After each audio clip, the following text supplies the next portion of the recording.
Coba, siapa yang bisa baca? Apa judulnya? Tolong, aku terjebak di dunia monster. Nah, sekarang ibu bercerita. Ini adalah bacaannya dari bacaan pramuka. Kalian mendengarkan ya, ya. Di sini, tolong aku terjebak di dunia monster. Ya, monster itu apa sih? Binatang yang sangat mengerikan. Siapa namanya? Dia sedang bersedih. Nah, dia sedang bersedih. Lalu dia ingin pergi ke perpustakaan. Siapa tahu dia menghibur. Tiba-tiba si Aleta ini berhayal. Dia tenang, dia berhayal.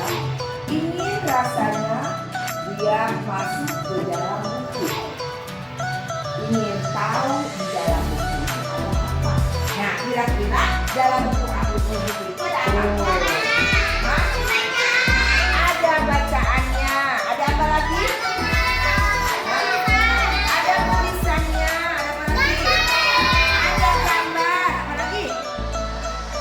Ada huruf pintar. Ada apa lagi? Ada ceritanya. Terus? Ada apa? Ada angka. Jadi tiba-tiba si Aleta ini ingin masuk ke dalam buku, ingin tahu isi bukunya. Nah, akhirnya si Aleta ini, hore, aku bisa masuk ke dalam buku. Si Aleta, ya. Aleta ini nama buku.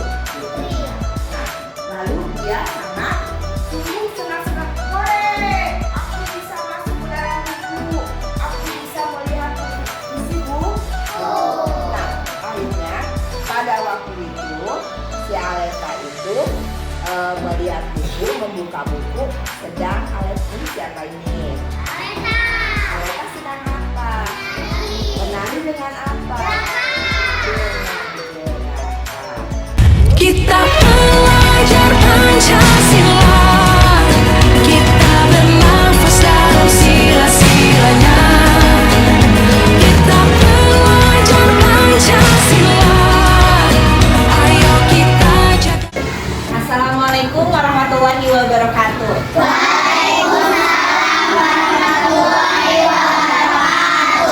Selamat pagi.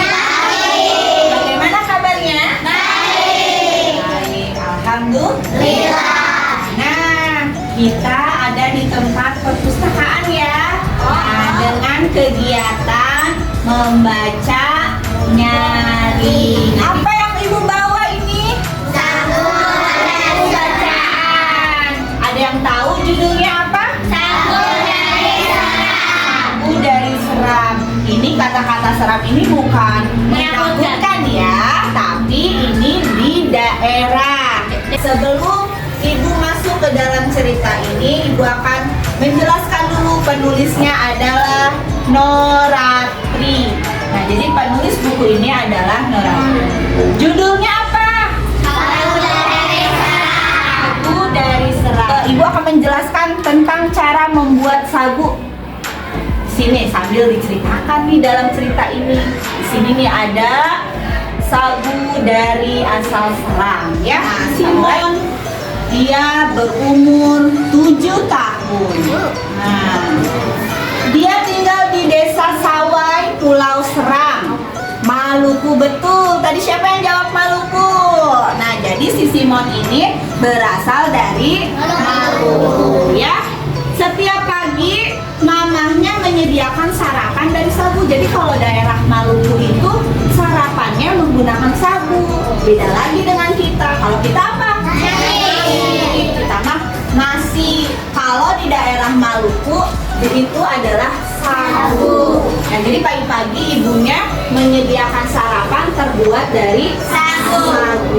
Kata Simon nih, wah, sagu lempengnya enak sekali mama, kata gitu ya. Dia sambil mencelupkan sagu lempeng ke dalam teh manis. Terbayang tidak bagaimana nikmatnya? Wah, katanya enak banget nih lempeng sagunya. Nah,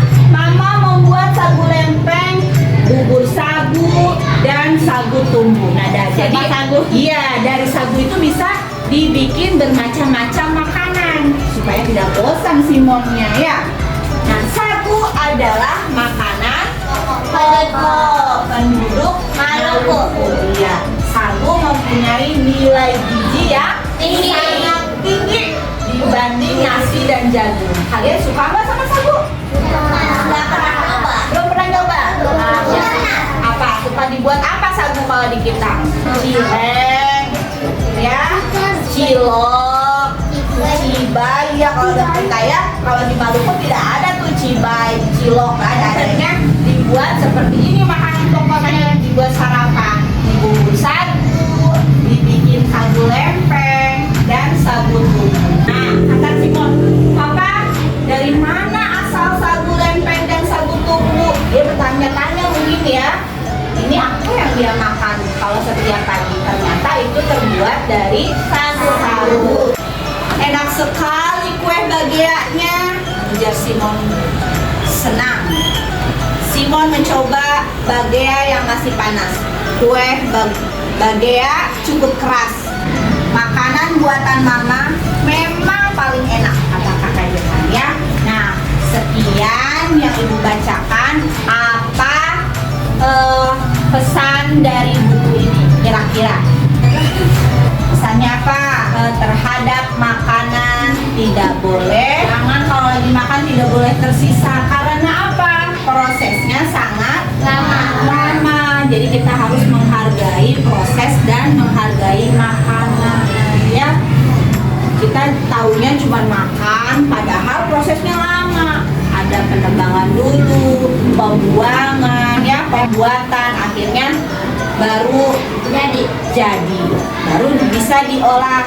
Nah, itu prosesnya lama ya, jadi kita harus menghargai makanan. Sekecil apapun tidak boleh sampai mubazir, terbuang sia-sia ya. Paham?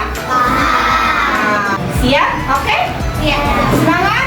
Terima kasih. Semoga apa yang sudah ibu bacakan bermanfaat